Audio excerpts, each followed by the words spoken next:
What if I told you that the end of empires wasn't a peaceful handover, but a violent explosion that reshaped the modern world, leaving scars we still feel today?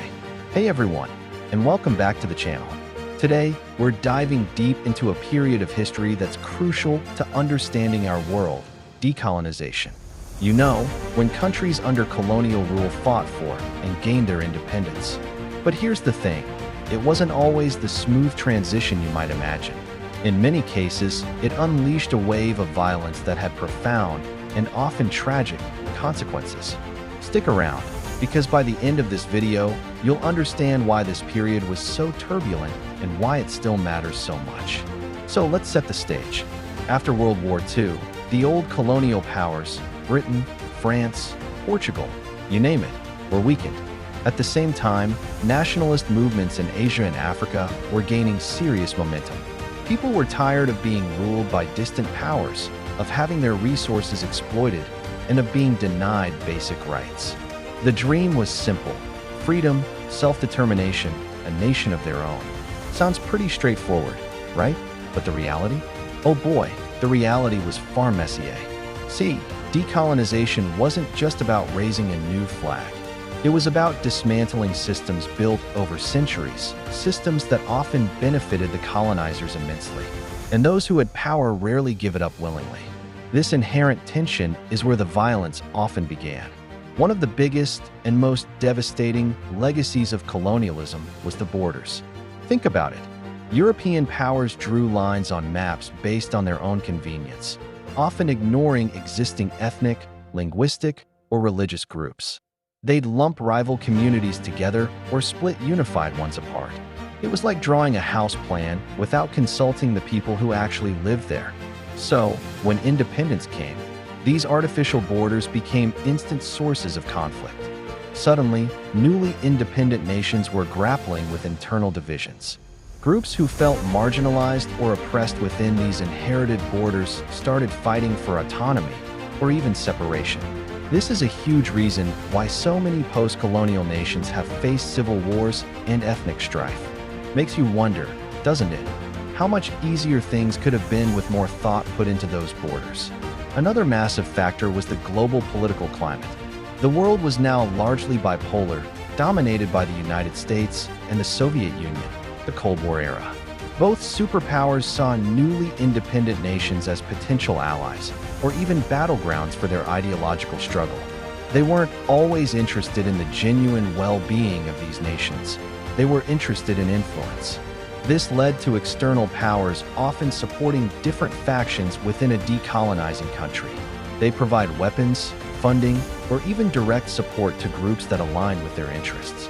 This external meddling often fueled internal conflicts, turning what might have been localized disputes into widespread, violent wars. It was a tragic case of the global chess game being played out on the backs of newly freed peoples. Colonialism was largely about economics. Colonizers extracted resources, minerals, agricultural products, labor, for their own profit. When independence arrived, the newly formed nations inherited economies often structured solely for export, with little industrial development or internal capacity.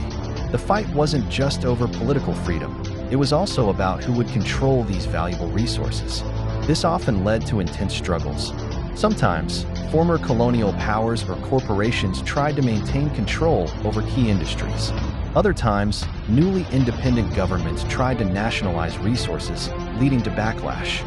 This scramble for economic control frequently spilled over into violence, as different groups fought to benefit from the wealth of their land. It's a stark reminder that economic power and political stability are deeply intertwined, isn't it? Building a new nation from scratch is incredibly difficult. You need institutions, a government, a legal system, a military, a police force.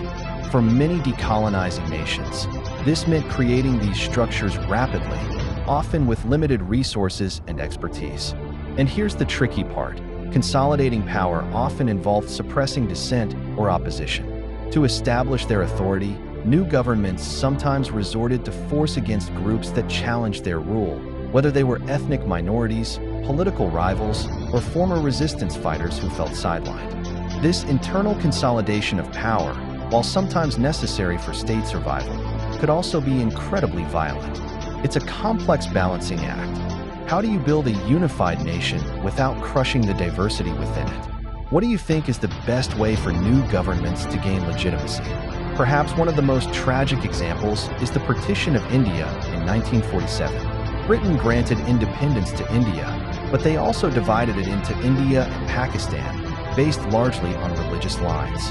The speed of this partition, combined with the pre-existing tensions and the arbitrary drawing of borders, led to unimaginable chaos.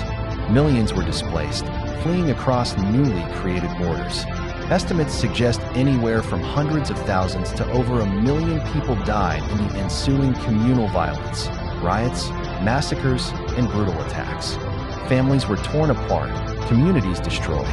It's a harrowing reminder of how poorly managed decolonization could lead to catastrophic human suffering. A truly heartbreaking chapter, wouldn't you agree? Another intense example is Algeria's fight for independence from France. This wasn't a peaceful negotiation. It was a brutal war, lasting from 1954 to 1962. The French military employed harsh tactics, and the National Liberation Front, FLN, engaged in guerrilla warfare and terrorism. It was a deeply traumatic conflict, marked by widespread violence, torture, and immense loss of life on both sides. The violence of the war left deep scars on Algerian society and its relationship with France, influencing political and social dynamics for decades. It highlights how the struggle against colonial rule could be as violent as the colonial rule itself. So, why are we talking about events that happened decades ago? Because the violence and instability born from decolonization didn't just disappear. The arbitrary borders still cause friction. The power vacuums and external interventions have had lasting geopolitical consequences. The economic structures imposed by colonialism continue to affect development in many nations.